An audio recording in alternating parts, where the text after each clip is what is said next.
for most of our clients, we start with, well, who are you as a person? And then who are you as a business as well? And do they align? And then how do you communicate that? So we'll find some clients will say, oh, I really want to be really warm and friendly and this open sort of business comms, and yet they're really cranky, stern, and never smile and don't show that warmth.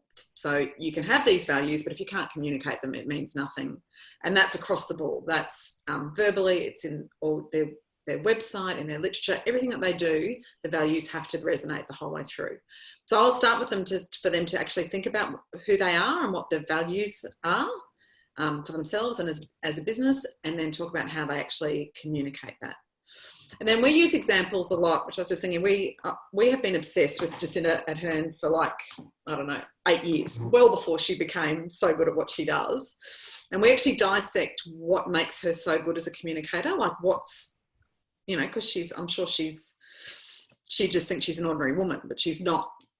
So it's that whole thing of she's very genuine, she's very authentic, she's warm, she's empathetic, but she also follows through on her decisions that she makes. So there's this foundation to her communication. So I'll talk a bit about that because that resonates with business as well.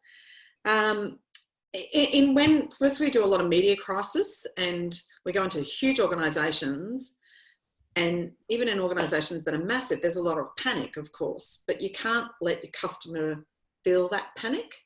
So it's about how to communicate in a really strong, calm, strategic way that the panic doesn't grow and that they stay with you in these crisis times. So I thought I'll tie that in as well.